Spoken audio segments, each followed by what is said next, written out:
আল্লাহ রাসূলের সাহাবী হযরত আবু বকর রাদিয়াল্লাহু তাআলা আনহু। ও জানেরা যুবকেরা, আল্লাহ পাকের বান্দারা, পরিষ্কার করে শুনে রেখে দাও, জেনে রেখে দাও, আল্লাহ রাসূলের বিশিষ্ট সাহাবী হযরত আবু বকর রাদিয়াল্লাহু তাআলা আনহু আল্লাহর নবীকে এত ভালোবাসতেন।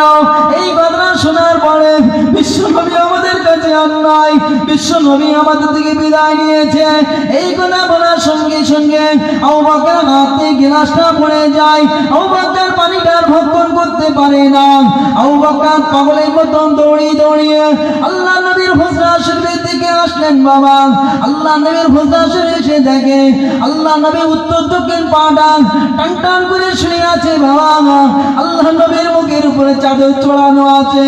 আল্লাহ নবীর বিশিষ্ট সাহাবী হযরত আবু বকর আল্লাহ নবীর মাথার কাছে এসে মুখ থেকে চাদরটা খুলে দেখে বিশ্ব নবী জনের মতন ঘুমিয়ে আছে। বাবা, বিশ্ব নবী জনের মতন ঘুমিয়ে আছে। বাবা, আল্লাহ নবীর সাহাবী আবু বকর ডেকে ডেকে বলেছিলেন, ইয়া রাসূলুল্লাহ, ইয়া হাবিবাল্লাহ, হুজুর আমি যেই কলিজার সাহাবী, হুজুর আমি আবু বকর এসেছি, একটু কথা বলুন হুজুর, একটু আমার সঙ্গে সেই দুটি কথা বলুন। হুজুর আর কথা বলে না। বাবা, হুজুর আর কথা বলে না। আল্লাহ রাসূলের সাহাবী আবু বকর বলেছিলেন, ইয়া রাসূলুল্লাহ, ইয়া হাবিবাল্লাহ, হুজুর মক্কা থেকে মদিনায় হিজরতের সময় আপনার আমার সঙ্গে ছিলাম। হুজুর আমি সেই আবু বকর এসেছি। হুজুর, হুজুর একটু আমার সঙ্গে সেই দুটি কথা বলে দিন। হুজুর আপনি বিদায় নেবেন বলে আমাকে পারমিশন দিলেন। হুজুর আপনি আমার সঙ্গে শেষ কথাটা বলে দিলেন না। হুজুর আমায় কি কথা কইলেন? হুজুর, হুজুর আপনার সঙ্গে আমার দুটি কথা ছিল। হুজুর আপনি আমার সঙ্গে কি কথা বলবেন না? হুজুর আর কথা বলেন না।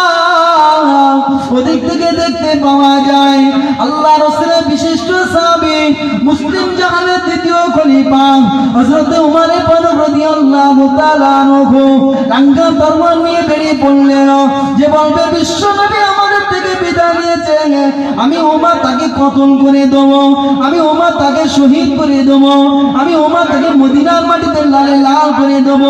না না না, বিশ্ব নবী আমাদের থেকে বিদায় নিতে পারেন না, বিশ্ব নবী আমাদের থেকে বিদায় নিতে পারেন না, বিশ্ব নবী আমাদের থেকে বিদায় নিতে পারেন না।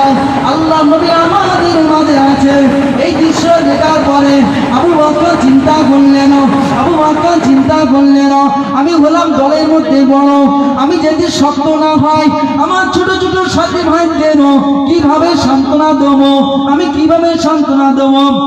এই চিন্তা চেতনা আবু বকরের মাথায় আসলো। বাবা ওমরকে ডেকে বলেছিলেন, ও বাবা, ও ওমর, কেঁদো না বাবা, কেঁদো না, উত্তেজিত হয়ে না। আল্লাহ নবী মদিনার মসজিদে নববী শরীফে মধুর বাণী কোরআন তেলাওয়াত করতেন। কুল্লু নাফসিন যায়িকাতুল মাউত, প্রত্যেক মানুষকে মৃত্যুর স্বাদ গ্রহণ করতে হবে, প্রত্যেক মানুষকে মৃত্যুর স্বাদ গ্রহণ করতে হবে। হুজুর আল্লাহ নবীর সাহাবী ওমরকে বলেছিলেন, বাবা ওমর, আল্লাহ নবী আমাদের থেকে বিদায় নিয়েছে, আল্লাহ নবী আমাদের থেকে পর্দা নিয়েছে।